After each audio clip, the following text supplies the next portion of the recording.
for the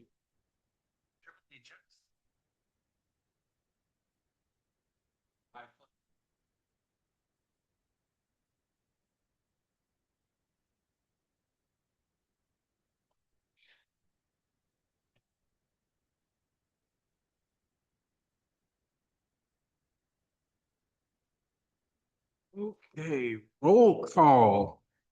Mr. Brimmer, Present. Mr. Clayton. Here. Miss Shandell was excused. Miss Owen Here. and Mr. Nixon is here.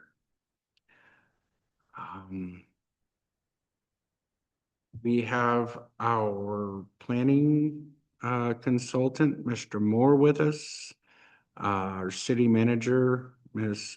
Darla, and we have our city clerk, Miss April, with us. All right, do we have a motion to approve the minutes of the meeting, the special meeting from March 31st? I will put the motion to approve the special meeting minutes. Okay, I'll second. all right. All approve, say aye. All oppose, say nay. What did I do? Aye. Do what?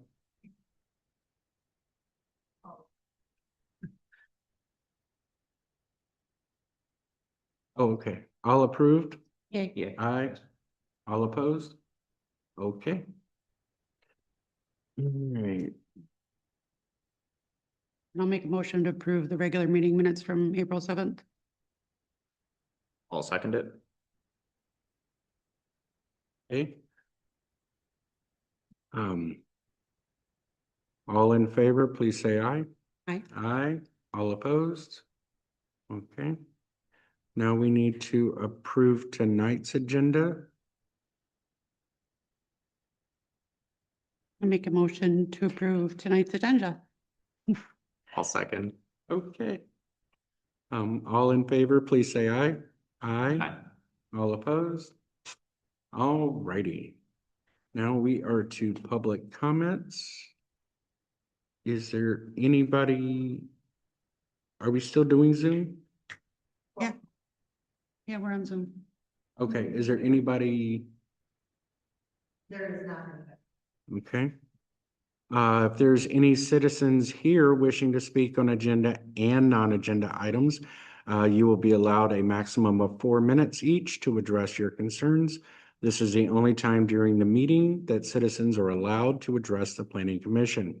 Please state your name and address for the record if you would like.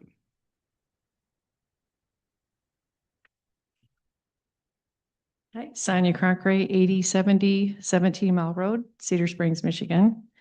I'm just here to represent a lot of the investors in your community, and I just wanted to thank you all for taking on this task of being able to identify the language and curate something more beneficial to the people that have taken a lot of time, effort, and money to invest in this community. That you're choosing to do the fair and equitable thing. And I just wanted to say I appreciate that very much on behalf of a lot of the investors. So thank you. Thank you, Ms. Cronkite. All right.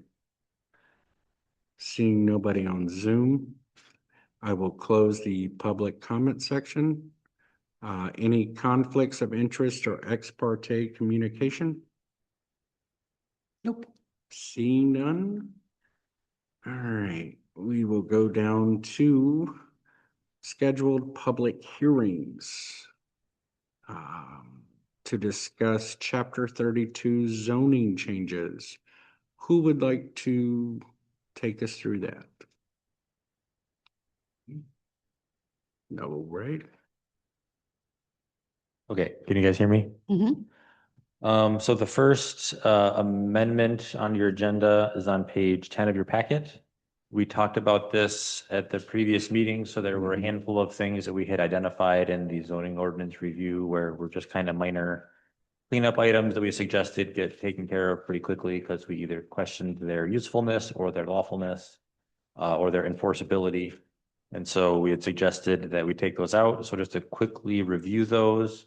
The first section of the amendment amends section 32-103 of the zoning ordinance to simply prohibit use variances.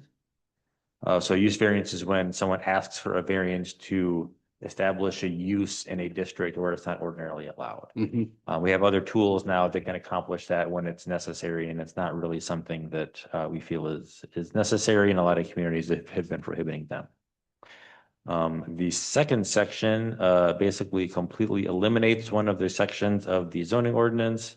That one talks about the reversion of zoning ordinance amendment. So there was language in there that says that if something doesn't happen within a certain amount of time following a rezoning, the land automatically reverts back to its previous district. That's not something that happens unless it's under very specific circumstances, like a conditional rezoning. So we suggested that just get taken out completely, which is what we wrote there. And then the last section is 32-701 that deals with appeals.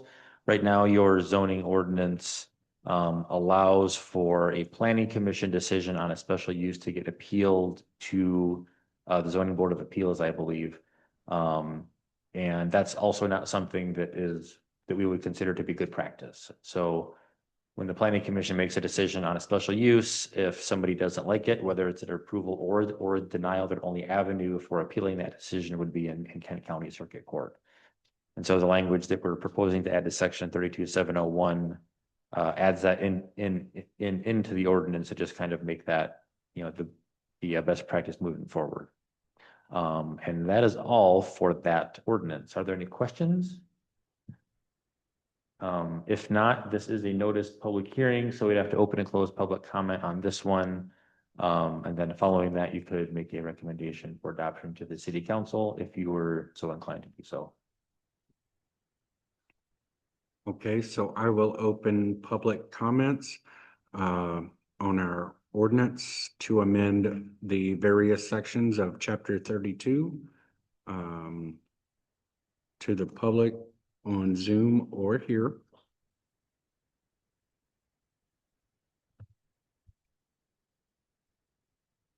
Okay, then seeing none, we will close the public comments. I would move to adopt. I'd second that. All right. All in favor? Aye. Aye. Aye. Aye. All opposed? Okay.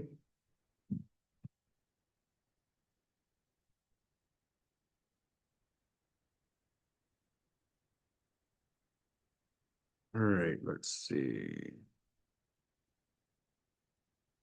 Now we have the public hearing to discuss chapter 32, article 5, nonconformities. Yep. So this was also a topic of discussion at the last meeting. So this is a little more involved, and we're basically going to be replacing the entire chapter. Right now, this section in your zoning ordinance is about half a page, which just does not address all of the situations that come up that we need to address. So this one is a lot more comprehensive. So just as kind of a refresher here, it's really broken into 4 parts. So 32-585 gives us general provision for all kinds of nonconformities, whether it's a nonconforming building or a nonconforming lot or nonconforming use. So some of the main principles here is that one, if there's something that's existing, it's going to be allowed to continue if it was established lawfully, right? So if somebody builds a house, or somebody had built a house 20 years ago that complied then, but then the ordinance changed so that now it doesn't comply, we're not going to go make them tear it down. That would be crazy. So we have language in subsection 1 that basically allows for legal nonconformities to continue, but also understanding that something that was established in violation of the zoning ordinance originally would also remain in violation of the zoning ordinance moving forward. Section 32-586, nonconforming structures. So this, think about like a house or a building of some kind that maybe it doesn't meet a setback requirement or something like that, that would be a non-conforming structure. So again, the same principle applies here. It's allowed to be enlarged as long as the enlargement would not increase the degree of the nonconformance. So if you're non-conforming because your front yard is too shallow, you can't make it shallower, right? You can't make the non-conforming situation worse. We allow for also the expansion of a non-conforming structure horizontally, as long as you maintain that kind of same plane. So we allow someone to expand horizontally, but we don't allow them to expand it vertically. So if your one-story building is too close to the lot line, we're not going to let you build a second story directly on top of that. You can only extend it horizontally. Subsection 5 talks about the destruction of a non-conforming structure. So if a non-conforming structure is damaged or destroyed by wind, fire, flood, or some other catastrophe, it can be restored to its original non-conforming status if the following circumstances under A through D are satisfied. So you'll see under subsection C, we have a highlighted there 75%. If a non-conforming structure is damaged or destroyed by means of an extent of no more than 75% of its replacement value, it shall not be reconstructed except in conformity of the ordinance. What that means is if it's 90% destroyed, the only way they can rebuild it is if it conforms. So they'd have to potentially move it, something like that. Anything less than 75%, they would be able to restore it to its original condition as it was prior to the disaster. And then number 6 says if you alter your structure to make it conforming, you don't then get to remake it non-conforming at some later time. Are there any questions on non-conforming structures before we move on? Not non-conforming uses is the next one. So a non-conforming use, think about a business in a commercial zone, for example. The building might comply, but the use of the property itself is not permitted in that district. So that's what we're talking about with a non-conforming use. So under number 1, we don't allow the enlargement, extension, intensifying, or expansion in a way that increases the non-conforming nature of the use. So think about adding bedrooms, making the business larger, making the house bigger, something like that. Something that makes the use more intense on that property would not be permitted if it's a non-conforming use. We have a few additional items listed underneath that. So we would allow minor things. So like if you have a house that's a non-conforming use, like we're going to allow like the construction of a patio or a deck or stairs or something like that, because that's not really adding to the use. So we do list out a few exceptions to that, just to kind of clarify what would or would not be an expansion of a non-conforming use. Under subsection 2, the non-conforming use may be extended through any parts of the structure that were arranged or designed for that use. So if you have a 3-bedroom house, but you're only really using 2 of those bedrooms, you can certainly expand into and occupy the 3rd if it was already there, right? That's what we're saying under number 2. Number 3 talks about abandonment. So if a non-conforming use is abandoned for longer than 1 year, then that previous use cannot get reestablished. And so what this means, and I've seen this happen a few times before, is you have, let's say, a commercial business that's in a residential district. The commercial business closes, the building sits vacant for a couple of years.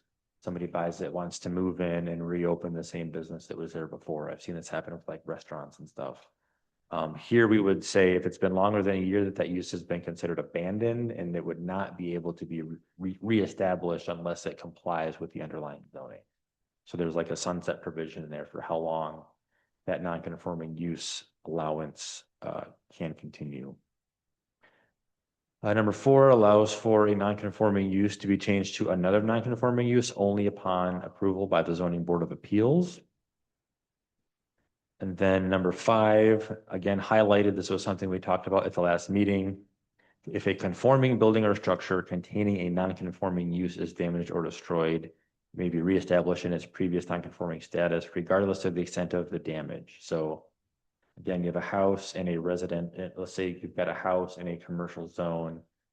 House conforms in terms of setback and everything, but it catches on fire, it burns the ground. If that could be rebuilt back 100% exactly the way it was, Because the building is in the right spot, it's just the use is what's unlawful. So in a situation like that, we would allow the house to be rebuilt exactly as it was before. And the last section is non-conforming lots. So with these, I think about lots that don't meet the minimum width or area requirements of the zoning ordinance. So here, obviously, we're not going to allow someone to divide a lot that's already non-conforming, nor would we allow someone to divide a lot in a way that creates a non-conformity. So sometimes we'll have somebody that comes in and wants to split a lot into two, but one of those lots wouldn't meet the requirements of the zoning ordinance, or it would result in some other non-conforming problem. Those we don't allow. So you can't create a new non-conforming lot. And then under number 4, if you have two or more lots that are individually non-conforming but are under common ownership, then we're going to consider those one lot for the purposes of zoning. So if you own 2 lots side by side, each of which individually is non-conforming, for all intents and purposes, you have one combined lot, and that's how we're going to treat it. Then 32,589 on non-conforming sites. This is a little bit different than what you would typically see, but we think this is helpful. So sometimes when we have properties that are being rehabilitated and it's maybe a commercial property that's fallen into disrepair, the building conforms, the use conforms, a lot conforms, but maybe like their parking lot landscaping doesn't conform, right? That's what we're trying to address under 32,589. And so here we're basically going to allow some flexibility there and allow that when expansions or changes happening there, we're not going to require the entire site be brought into compliance, just only that part that they're expanding into, unless the total project value is 75% or greater than the total replacement value of everything on the site. So if they're doing a complete overhaul of the entire property, then yes, obviously we want them to bring it into compliance.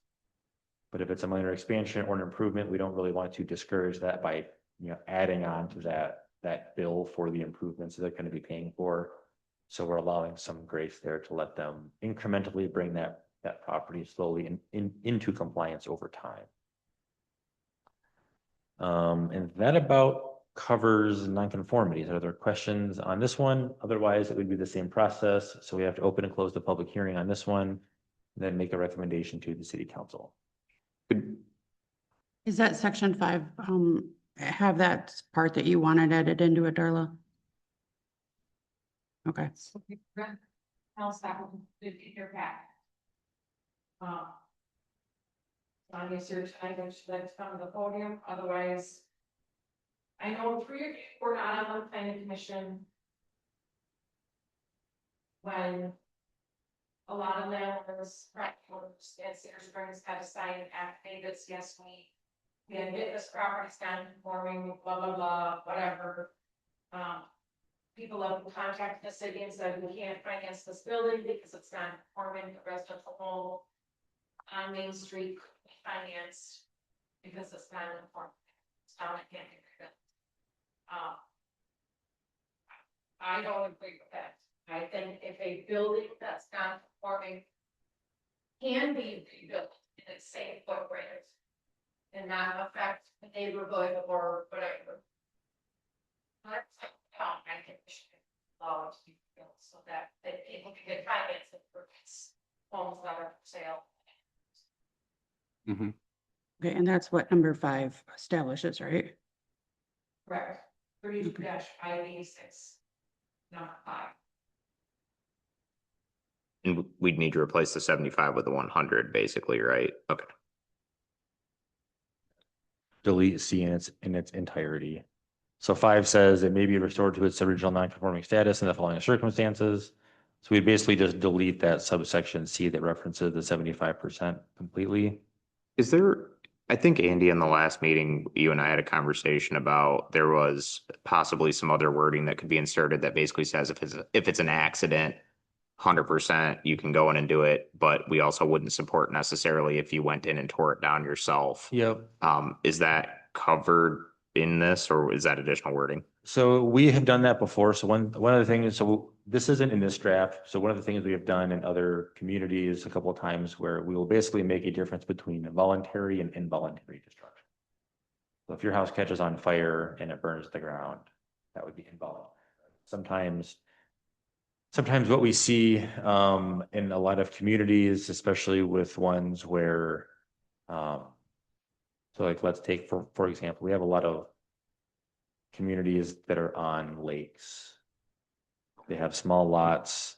People will just want to tear down their house and build something that's much, much larger on the same, or tear down their non-conforming house and build something that's bigger and bulkier and larger and everything like that. And so we have in some cases drawn a distinction between voluntary versus involuntary. So we say, if you're going to voluntarily tear down your structure, then you have to bring it closer into compliance. And so we'll do like a 75% for a voluntary, construction project. But if it's a calamity like a fire or a tornado or whatever, then we would do the 100%, full restoration in cases of a non-voluntary destruction. So that's something that we could add in here if you wanted to. We can either make that change for the next meeting, or if you wanted to add that in here, we could write that in for the version that goes up to city council.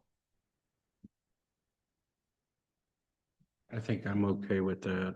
What about? Adding something in for that one? Yes, Yeah, for the voluntary and involuntary. Right. I would like to move to 100%, put in the voluntary clause. I think that covers the community well. I think that covers the purpose well too. yep. And I don't think that would, I'd like to hear more, but I don't think that clause would necessarily hurt financing opportunities, as that would cover, I believe that would cover most mortgage opportunities, but maybe you would know more. Yeah, we've been through this process, excuse me, a We couple need of to open the times. public hearing first, the public comment Yes. first. Or Oh, Uh, I'm sorry. just official. No, you're I fine. thought That's he okay. said Yeah, I know. yes. Sorry. That's okay. I will open public hearings to discuss. I will open public comments on our public hearing to discuss Chapter 32, Article 5, nonconformities.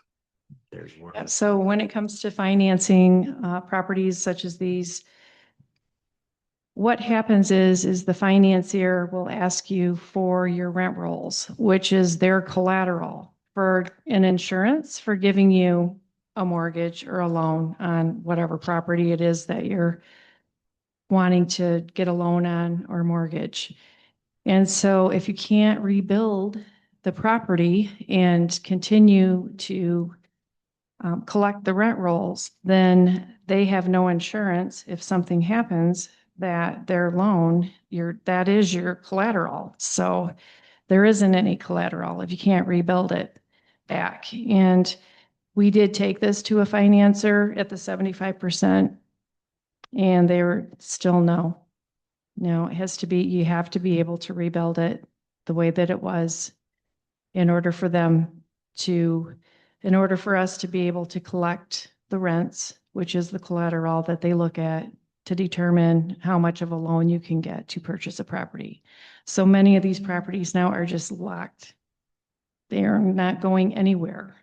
And a lot of the investors, practical thinking is, well, why would I continue to invest in this property if something happens and I can't sell it? Then everyone's just locked right now. So there's no movement happening. And in a time when, property sales and all of that are what they are today, it's just a shame to see a lot of these missed opportunities happening because people can't get the loan to purchase the property to continue. So that was one thing I shared with Darla. And then the other thing is, a lot of people might not know this, but when something like this happens, like we had at the True Value Hardware store years ago, when that burned down, well, we had that store for, I think it was over 50 years. And so the taxes hit a reset when something like that happens. And so all by itself, the property owner's taking a hit on having to pay higher taxes for a property like that and bring that to present day tax status. And that's actually what killed the deal of having another hardware store downtown, was because the city manager at that time, which was not Darla, wouldn't work with us to do any type of abatement and it made the project non-feasible. So now we look at an empty lot and we both lost on that one. So that is something too to think about that takes place. And I'm just speaking from some experiences that we've had with the process. So I don't know if that helps or not, but I have a quick question for you. Where the Napa, the hardware store, the lot there, mhm. would that have been non-conforming because that is a small lot and it was next to Rand's, or was that still conforming? To my knowledge, it was still conforming, but Okay. don't quote me on that That's- because things change and that's the other thing. Right, right, but I know it was real small, so I wondered what their thinking was. So it was I know it's a small piece of property there. No, the Napa was part of an entire building that was made into small micro rentals so we could help businesses get started downtown. That was the whole point of that after we closed the hardware store. That's what we turned that into. So we could help people who say started their business in a garage and wanted to grow and they needed a storefront, but they couldn't afford a big one yet. So we tried to make a place for them downtown to be able to start. And a lot of those businesses actually are still in business today, which is great. So it did work and it was successful, but that was part of an entire building. It wasn't separate. It was all one building. No, I know it was one building, but I remember it was just seemed so close to Rand's building. And it was small, but No, we had an alley, if I remember right, we had an alley in between Rand's building because that north deck that's on there now wasn't on there. And I remember living upstairs and being able to look out over the alley. okay. So, but now Rand's building is almost leaning against the pet grooming building. So that would, I don't know if that would be non-conforming now today or not, but I don't know if that helps you or not, but Thank you. you're welcome. Thank you. I guess I'll just follow up. So if we do add in, I will call it Andy's data point of the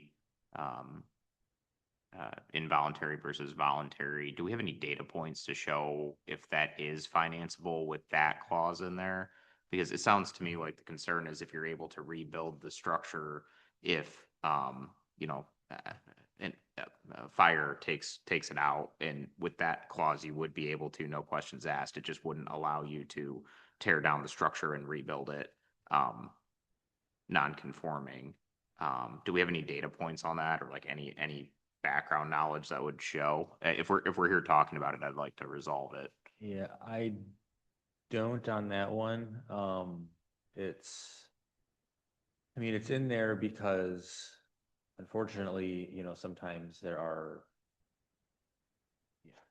the reason why, so part of the reason why this is in here in the first place and has been in zoning ordinances, every zoning ordinance in Michigan for years and years and years, is because we have standards for setbacks and the size of the building and all that, and they're all there for a reason.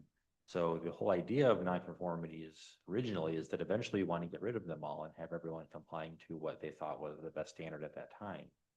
What we're now learning, especially with the housing crisis and everything else, is that's simply, it's making life more difficult on the financial side of things because people can't get mortgages or insurance or things like that. What we also see is sometimes people will buy something, a very large structure that they know is non-conforming, that they have no intention of keeping. Right? They just want to basically inherit the privilege to have a humongous building on a property that it doesn't really fit on. So they'll buy a great big lot not a small lot with a huge house on it, with the full intention of just demolishing the old house because they can have this sort of special entitlement to build something that's ordinarily would be too big. And so that's why we started drawing the distinction between voluntary versus involuntary, because everyone wants to support homeowner where there's been some sort of catastrophic event. When someone just says, yeah, I just want, a bigger whatever, or I want to leave one wall up of my house that I'm otherwise completely demolishing and rebuild literally everything else around it and just not comply with the zoning ordinance. We kind of, as planners, we sort of had a problem with that, right? We kind of thought like, well, if you're going through all of this rigmarole, just bring it into compliance the way that we do everybody else. So this was kind of the compromise that we came up with to address those issues while still protecting the people that had, the awful event happened to them that, nobody ever wants to have happen. So I haven't had any negative feedback on what we've come up with, but I haven't had any positive feedback either. I haven't had any, so it doesn't come up a lot, right? Because fortunately, there are not a lot of, fires and tornadoes and those kinds of things. So it doesn't come up very, very frequently. But I feel like from a mortgage perspective, it seems to me like it would work because their investment is protected in case of, some sort of catastrophic event. I just don't want to, inherit problems in the way that they can be intentionally sort of perpetuated. So example, there's a fourplex and an R1 zoning right now, and termites eat 2 walls. Is that a tax?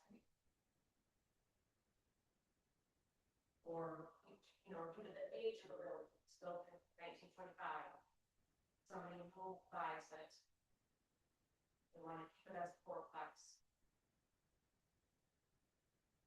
They want to bank and get a loan and, carry everything out, rebuild whatever they.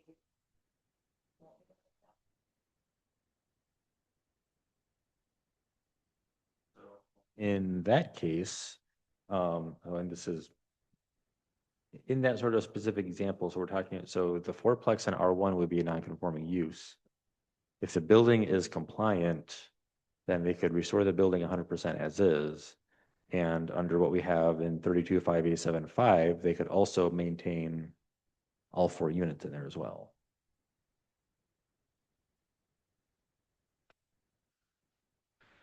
And there's also language in here typically where nothing in here is going to prevent somebody from just like making their building safe, right? We're not going to say, oh, sorry, you have to live in this, run down, falling apart, rotting building just because we don't want you to, make these changes or extend your use. Like we're always going to allow people to make basic safety and public health type of changes. So we don't have people living in unsafe building. So just putting that out there, if something is really like in terrible condition, we're always going to let them make basic structural repairs to keep the building safe and habitable.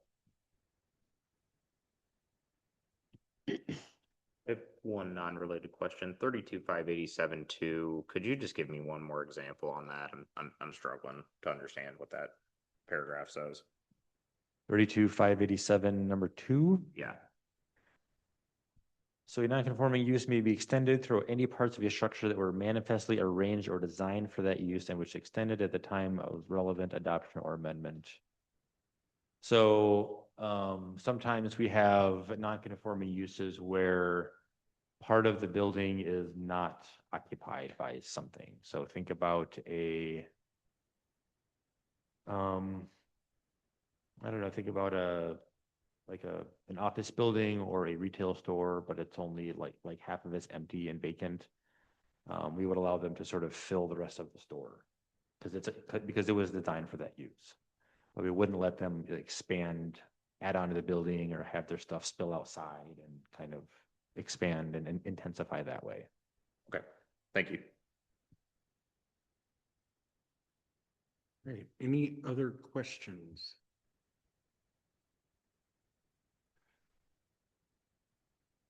Ms. Owens? I guess I got a question. I think the issue here is that we want to make sure that some new blood can come in and make an investment. We've got a suggestion from one banker as to potential wording to obtain a rebuild letter from the township, which city I'm assuming they mean. I mean, that's my only issue is let's make sure these, somebody, they can sell it and get some financing. The assumption is if it burns down, they'll build something new, better, and bring it into conforming status. I think the key is we can't word themselves out of getting some new, fresh financing in there. So either, and I don't know if changing things to the 100% rule will cover that, or do we need to have another little clause or addendum in there saying, or ability to obtain a rebuild certification from the city or something like that. All the rest of it I'm fine with. I just don't want to preclude new investment. Yep. So a couple of things we can do is, so for one, we can propose some new language here to address both the voluntary and involuntary thing. We have a few different ways of saying that. So maybe instead of deleting that 75% section, that sentence there, sometimes we will specifically say like it may be fully restored regardless of the extent of the damage. So it makes it very, very clear that that we've thought about this and it's addressed. And this is what our position is on it. We can then, provide that, send that, give that back to you for the next meeting and allow some time for you guys to think about it. We can also get in touch with some financial people and see what they would think if if they would find this to be acceptable language to deal with nonconformities. I think that's the issue. We need to bounce this off some people in the banking world. This isn't a decision for us to say, yes, we can do it. Because if you go to the bank and they say, well, they said you could do it, and the bank says no, you're not going to get any financing. Right. So we need to put something in there.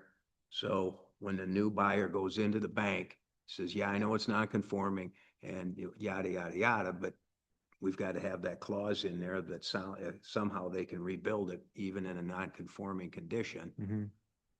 But at least then we got a brand new building. Yeah. Because otherwise we're not going to have anything. Okay. So whatever we need to make sure that we can go out and get new financing. Okay. Yeah, we'll make some changes to that and then maybe bring it back for the next meeting so we can have a little bit of time to make sure this works. That's acceptable to you all. Okay. That's, Does that sound? that sounds good. Okay. Okay. So do we want to table this for now? This one, yes. Okay, we will table this until the next meeting.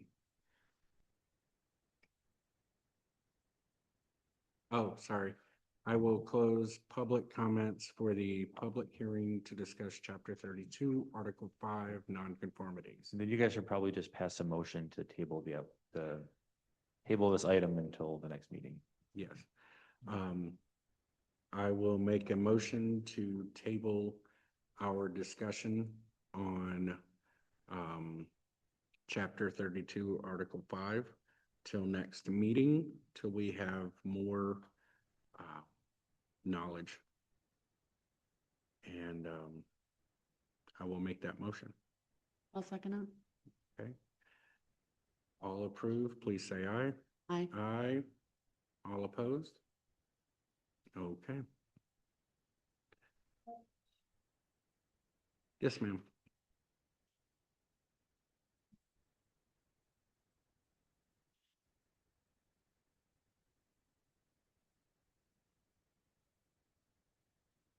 Is it safe to say that was a motion to recommend approval of the previous amendment?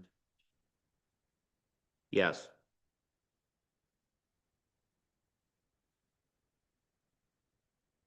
I did. That's what he I said. made a motion to adopt. Yeah.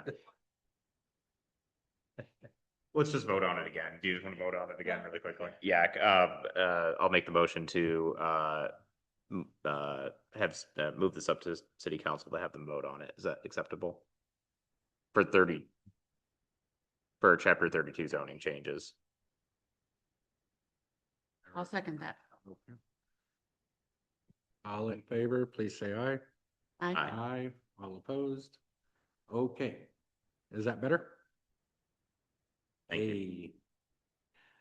Okay.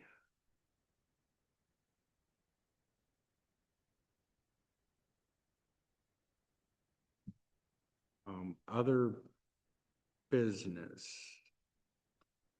Did we already cover that, or is this? Nope, so we have one more. Oh, yeah. Okay, discussion on the proposed ordinance change for section 32 special uses in the R1 district and section 32-697 special uses F-M. Who would like to take that? I'm assuming me. Okay, so at the previous meeting, we had a little bit of discussion about, so right under the previous city manager, we had these non-conforming affidavit signs. So we know in the city we have duplexes, we have triplexes, we have these quadplexes in your R1 zoning district right now. And so part of the issue, aside from this non-conforming thing, is that they're still not non-conforming. And so one of the thoughts is that why don't we just permit these in the R1 district instead of having them all be non-conforming? You know, there was some discussion about whether or not we would want them kind of everywhere. And so the compromise to that is to make them a special use moving forward. So if somebody wants to convert their single family or two family into a 3-unit building or something like that, they would have to come to the planning commission for approval. And so what this amendment does is there's really just two parts. The first section, amendment of section 32-214. I'm on page, what page am I in your packet? 26. 26, thank you. So on page 26 of your packet, 32-214, that simply adds to the list of permitted special land uses in R1 and just adds a single line that says multifamily dwellings. More importantly, section 2, amendment of section 32-697. So 32-697 is your specific special land use requirements in the zoning ordinance. So it's in Article 8 called Special Approval Standards. And basically all of your special land uses have additional regulations attached to them that are found in the zoning ordinance. And so what we are proposing to do here is to simply, you know, amend this section 397 to address multiple family dwellings. So under subsection 1, this would pertain only to multifamily dwellings and only when they are permitted as a special use. Scaled elevation drawings depicting architectural features shall be provided. In the R1 district, a multiple family dwelling shall be designed to look like a one-family dwelling and shall include architectural details found on the majority of dwellings in the neighborhood, so that the multifamily dwelling is consistent with the aesthetic character of existing buildings as determined by the planning commission. So we want those to look like houses, because I mean, obviously we want to kind of maintain the neighborhood character, things like Right. that, especially in your R1 district, which is basically all of your traditional neighborhood, right? Subsection 2, dwelling unit density for multifamily dwellings shall not exceed 12 units per acre.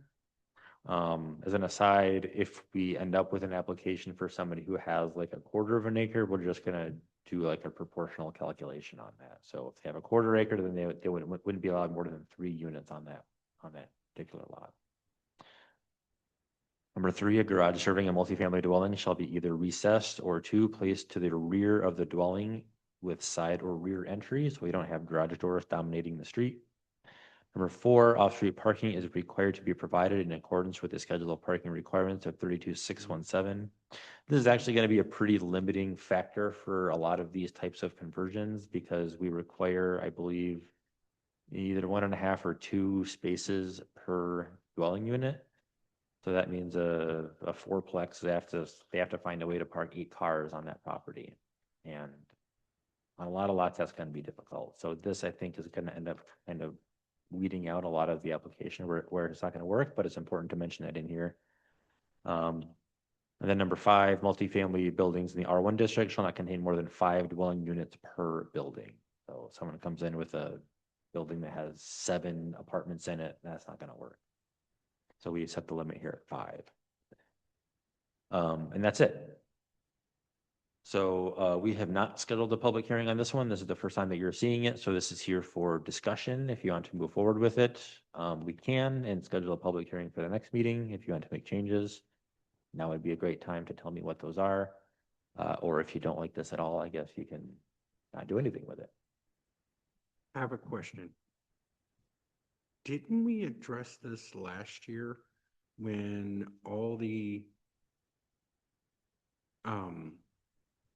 landlords and stuff with the city council, and they were trying to get the grandfathered homes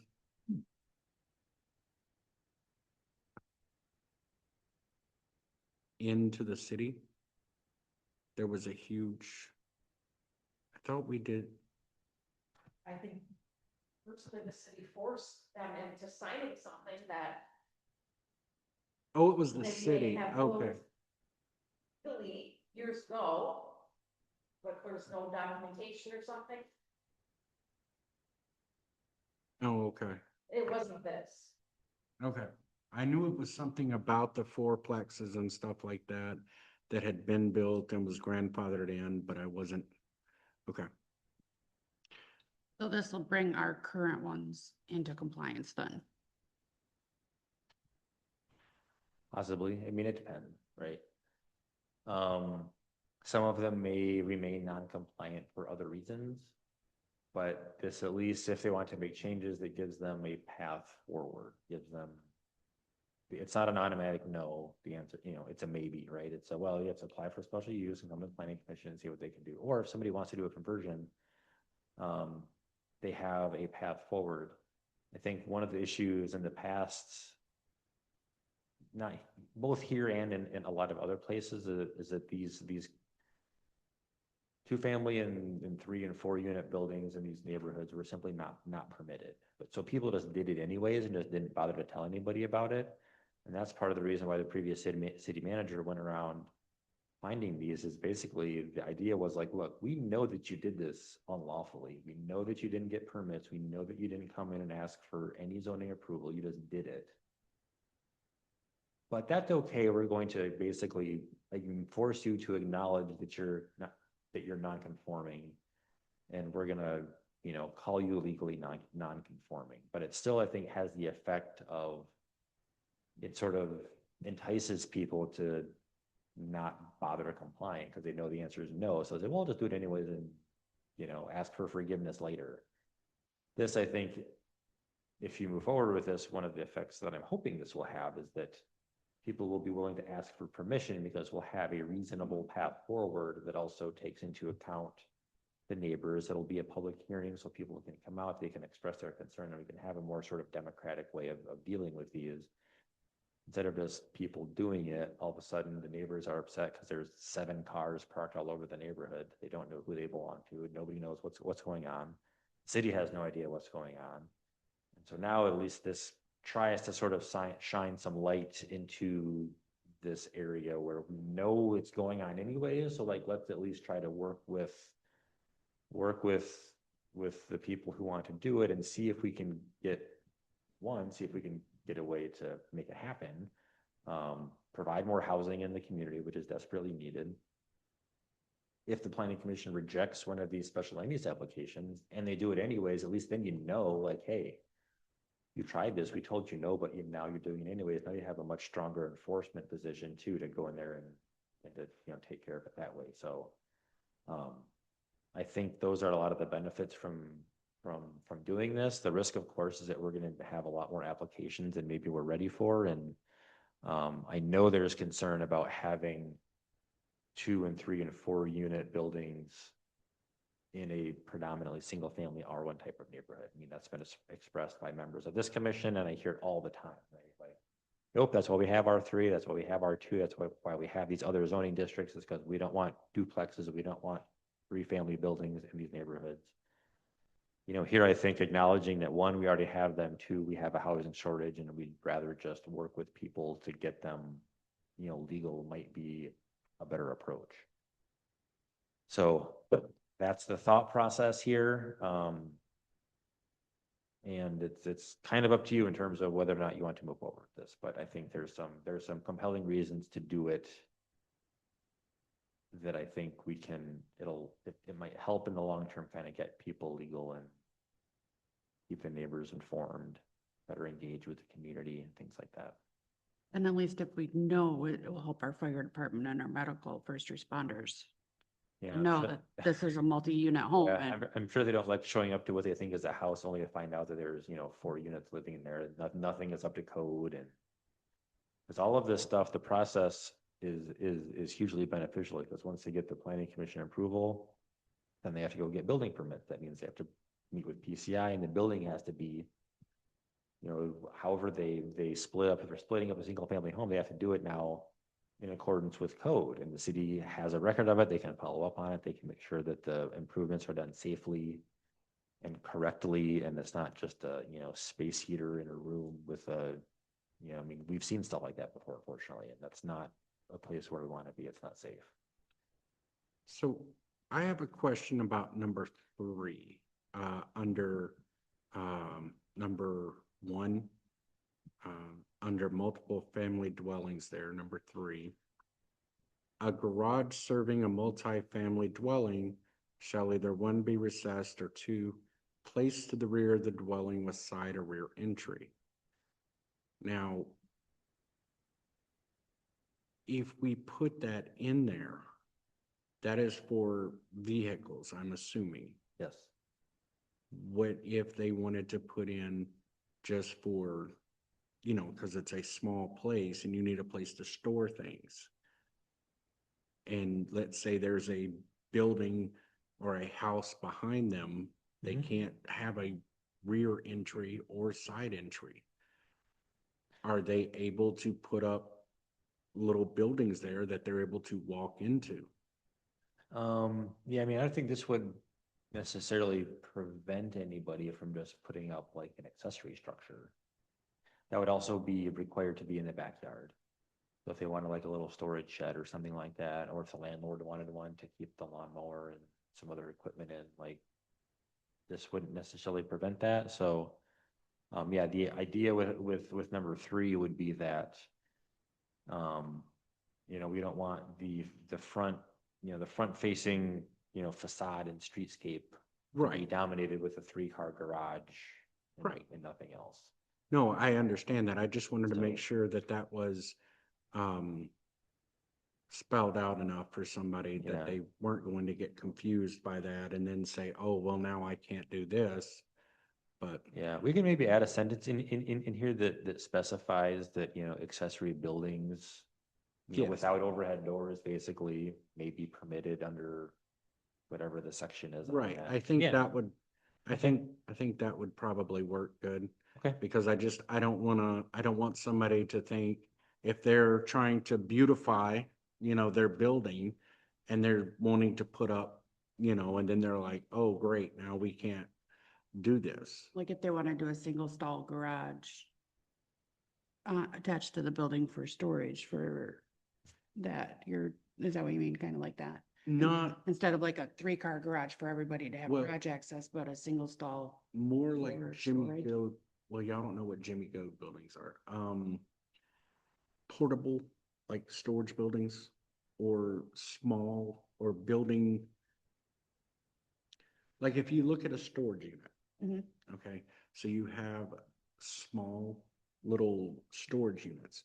You're Okay. not gonna fit a car in it, but Right. you can fit, other items. Because if you're looking at a dwelling that has 4,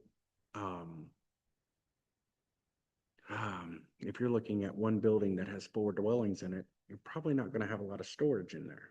So in each dwelling, well, if you had a small little space out back where you could store things, and I just want to make sure that if somebody is trying to make their place look better, they're not thinking, oh, well, we can't even put an accessory building, which we have in other ordinances.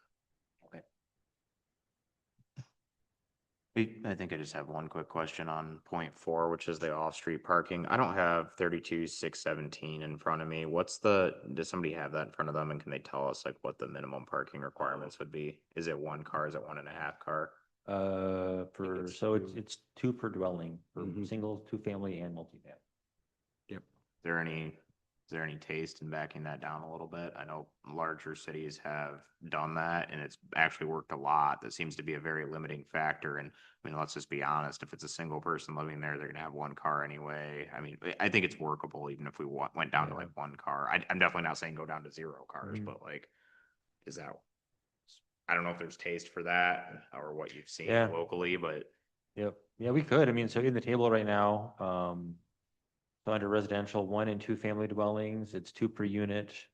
Then there's a separate line, multifamily townhouses and mobile homes are also 2 per unit. So I've seen that drop down to 1 or 1.5. Or you could do like 1 space per bedroom instead of per dwelling unit, perhaps. So if it's a bunch of like studio apartments, then it would be a smaller requirement than if you had a bunch of 2 or 3 bedroom apartments. But yeah, we could absolutely make that change if you wanted to. I don't know. if I there's- think that would be a good idea. I'm looking at Darla, I'm wondering, It seems to just go together. I mean, what did you just open? Did you just open a box? Great, thanks, Dustin. I go the opposite direction. I think you should require at least 2 spaces. The whole point is getting the cars off the street so you can clean leaves, snow plow, and maintain some order in the neighborhood. So, Here's, it's downtown.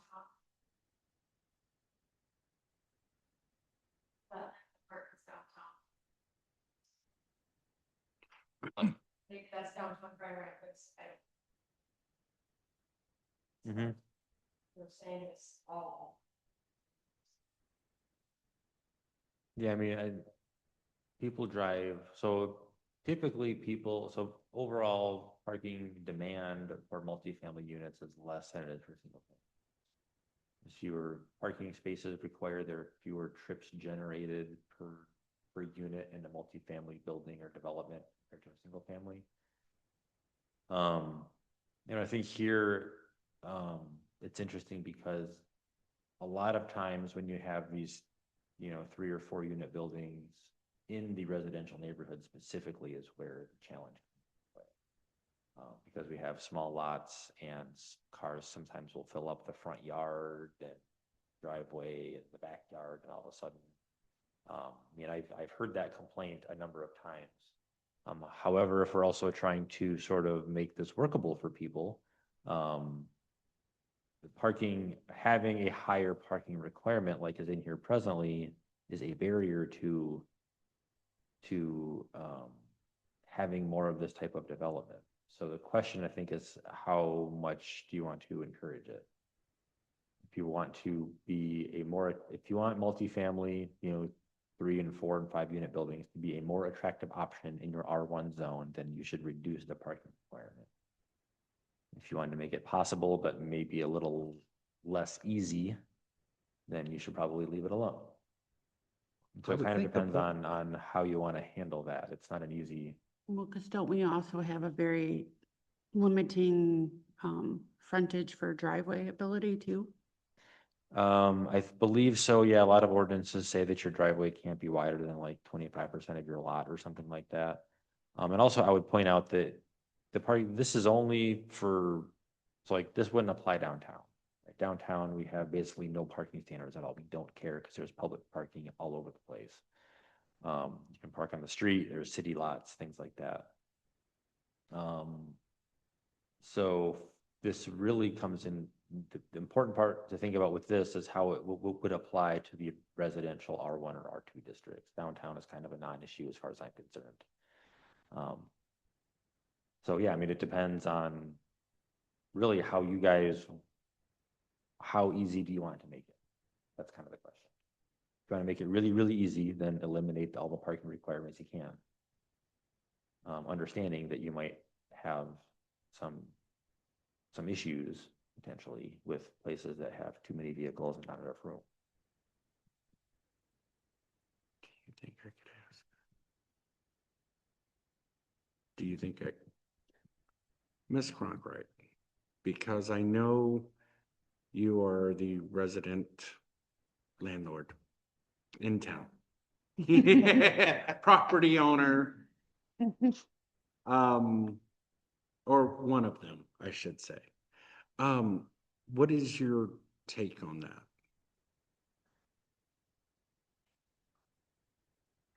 If you wouldn't mind, I would just, On the 40 units that we have distributed throughout the city, most of them are divorced people, single people with children. Most of them only have one car okay, per unit because most of the renters that we rent to are, you know, in that some type of a situation. Once in a while, we'll have a couple that are intact with children that rent from us.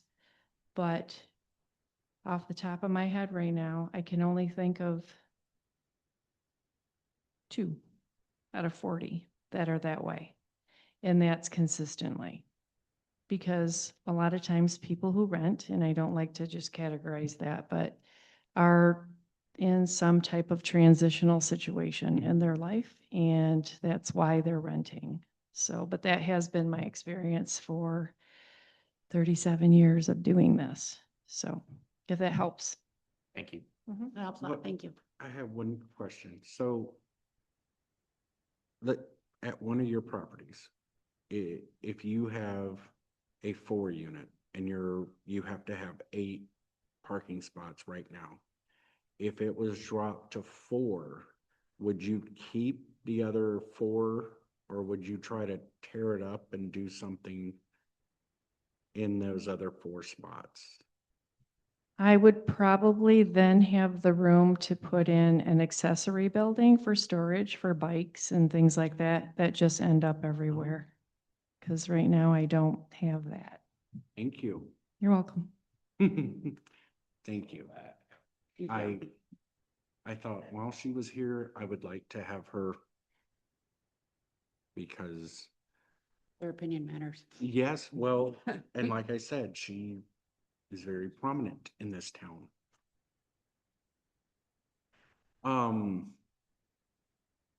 Yeah, I like this. I think we can come back to parking. If you want to put that, we can definitely come back to parking and we wouldn't need to necessarily put it under here, would we? We just fix the parking that we have. Well, so I guess there's 2 ways you can do it. So we still have to hold a public hearing on this. So if you want, we can add to this amendment. Ooh, And so we could just add to this and then also just fix the parking requirement for single and, or I'm sorry, for multifamily. okay. Knock it down to like 1 or 1.5, whichever you prefer. And just bake it right into this amendment and bring it back next month. Understanding that maybe subsequent to this, either as we work on the next set of amendments or whatever, we can add an overhaul of the parking chapter to our list of, to our zoning to-do list that we've been chipping away at here. So it's really up to you guys. Either way is fine. Since we still, you know, have a public hearing to go, it'll not it'll not be hard for us to just add in a modification to the multifamily parking standard right in with this amendment. Okay. Just make it simple while we're talking about it. That's not And hard then to we do. can do an overall look at the whole parking thing at a later date then. Yeah, then, in a couple of months or something, we can open up That's the fine. parking, everyone's favorite topic, Mhm. do that. Is. Okay. I'm looking at Mr. Clayton. Do you think 1.5 or 1 spot Well, where they're able to possibly use for storage or, you know, they're able to gain a little bit to use? my approach, I mean, while I'm looking at this is I'm not trying to make anybody change anything that's existing. Can't do that. We're trying to make sure we don't add any more multifamily units in an R1 zone. So if we make it tougher to have proper parking, that's just another hurdle they have to go over. Because, you know, people buy houses in R1 zones because they want single families. They don't want a bunch of cars all over the place and a bunch of people all over the place. That's why they're buying, you know, in an R1 district in the first place. So I like the idea of if you've got an existing place and you want to put some storage in there so you don't have the bikes and everything hanging around on the front yard, that's a great idea. Maybe we can work another way around to give them an exemption for some storage facilities, but again, you got to get the cars off the street because that's a safety issue for traffic. It's an issue for maintenance. And you can't have them parking on the front lawn. So I'm open for discussion. I just think what we're trying to do is promote, have R1 living facilities in an R1 zone area. And we have some that are non-conforming. They're already there. We can't change that. That's not the intent, but we can certainly prevent new multifamily housing changing over into an R1 zone. Whether they do it under the table or not, that's the zoning is R1 is supposed to be single family. And that's why people are, they buy into an R1 because they want to live in a single family neighborhood. So.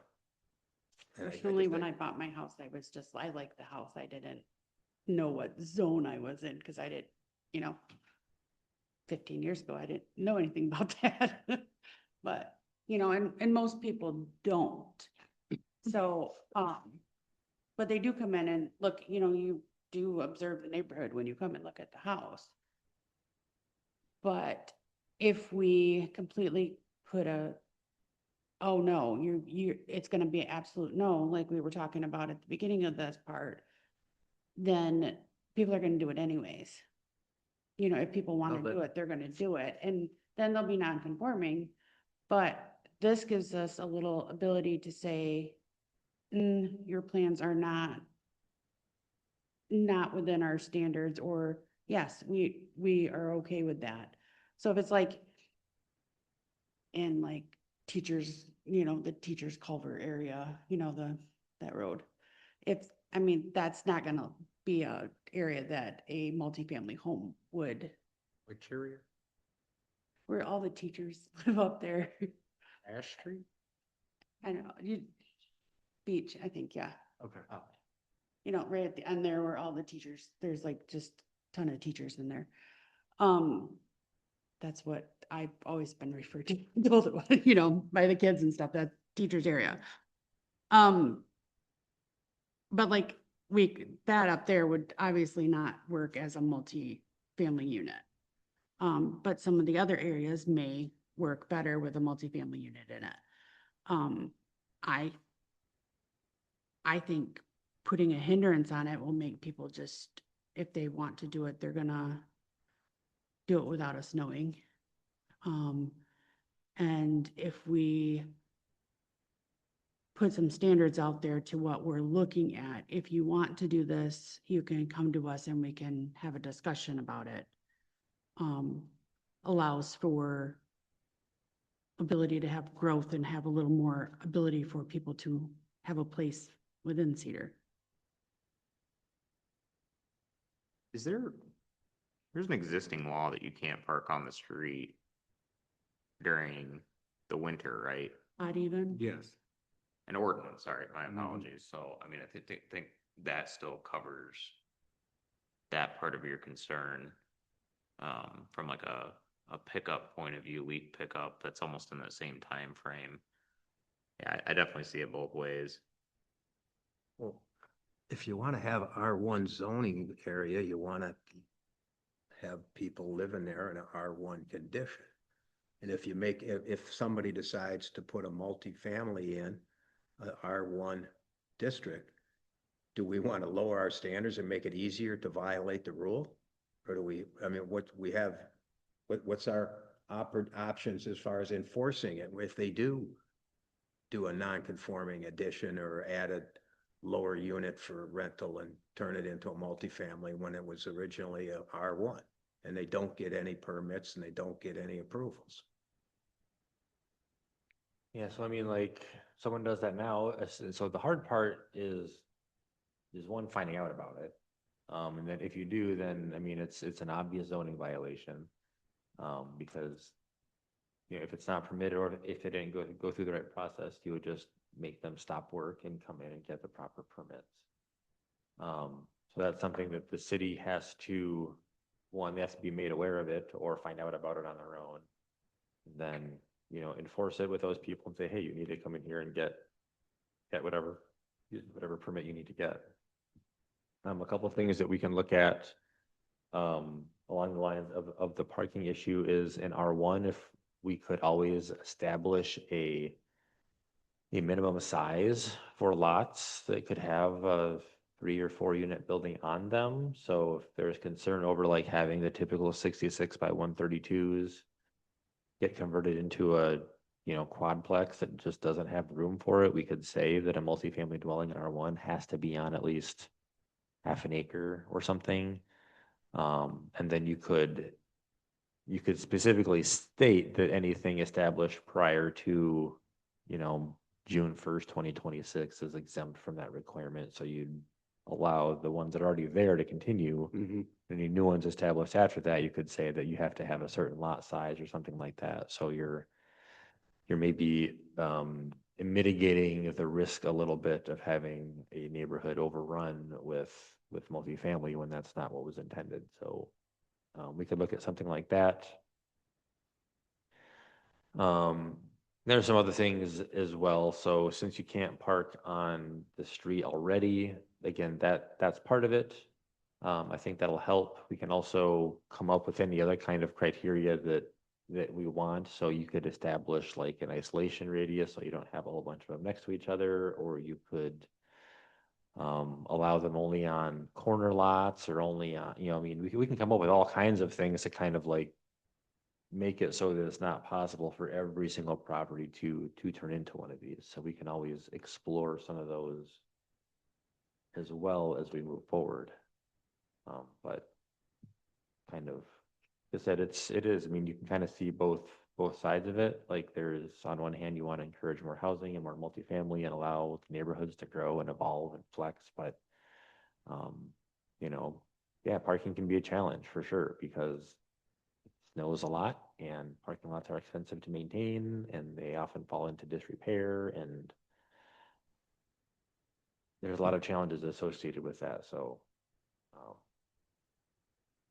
we can come up with some suggestions and make some more changes for the next meeting. Maybe we don't even notice it for public hearing yet.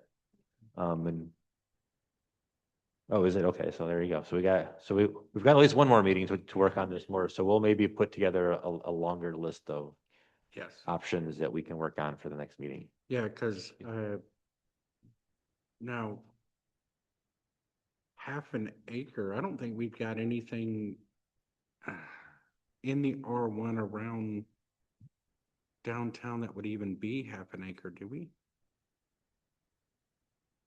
No, maybe not around downtown, but I mean, you've got, there are lots on Muskegon Street. There are lots, I mean, there's not a ton of them. There's a few on Pine. There's a handful. And again, I just pulled a half acre Okay. out of thin air. That's just a random, you know, I mean, so if your average lot is 66 by 132, that's 8712. So if you did, you got to have at least a double lot. So 17,000 and something square feet to have a multifamily, even that would help, right? And you have a lot of Okay. different lots. So that would be an example, or you could do like 20,000 or 19, you know, you can come up with some number that kind of is like, basically what we're looking at is if you're concerned about them packing on to the smaller 8,700 square foot lots, then maybe you just make the minimum bigger than that. So they got to have at least two of those or something larger to really make this work. Okay. So we'll come up with some additional options for the next meeting. All right. You'll work on that and parking thing. Okay, that sounds good. Any other questions?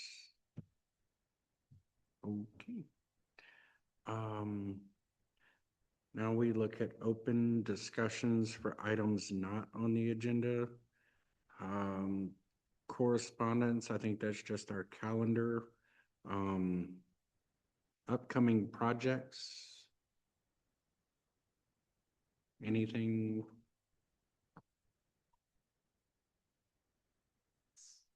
Okay.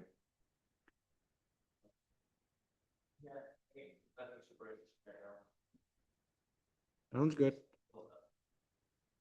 Staff comments, city manager.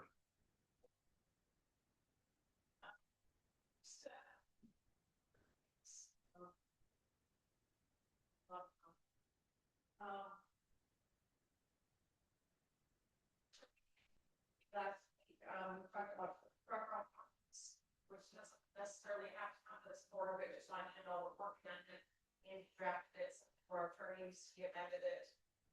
Just so well, You talking about the trucks coming out on Maple? Okay, thank you. Right. Um.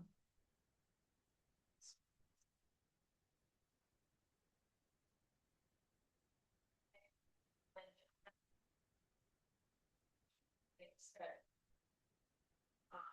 Looking at 6, 8, is that okay, instead of 7, a little bit earlier? That's fine.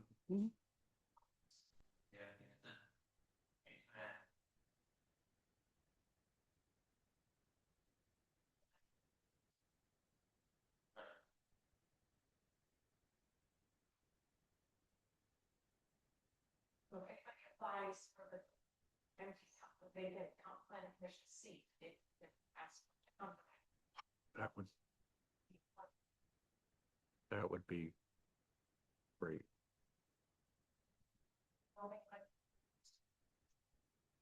I've tried it. Did that. That's fine. City clerk, Miss April.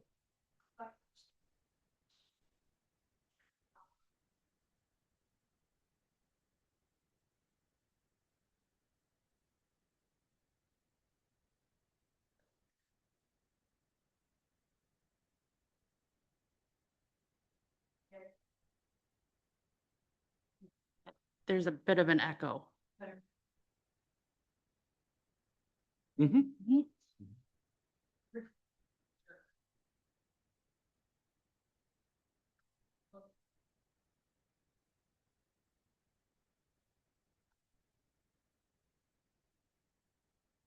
All right, planning commission members. I've got one thing to talk about.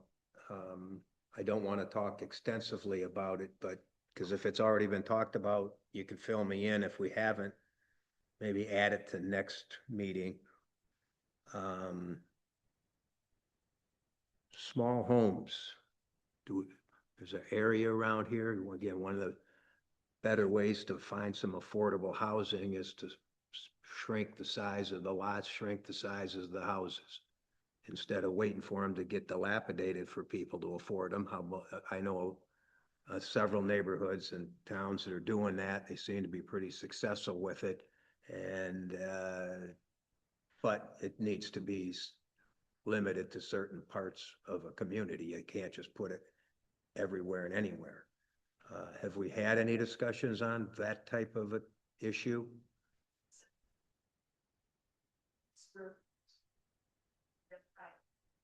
Yep.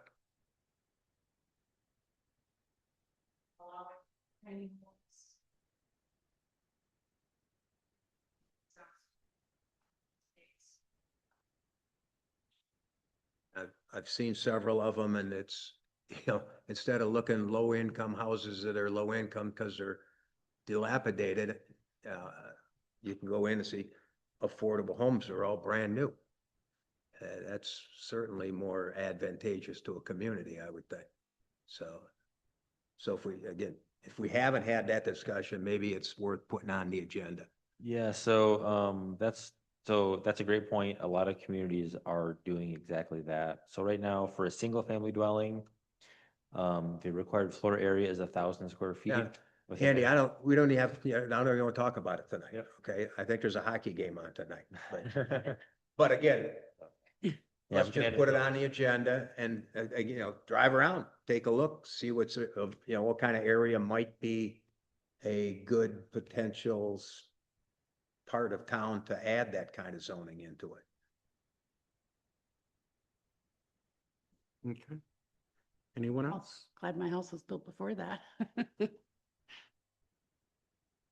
Okay, we do not have a city council representative yet.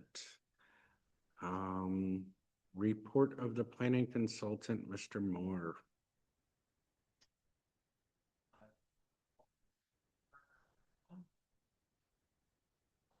All right. So at 8:20 PM, I will adjourn the meeting. Thank you all.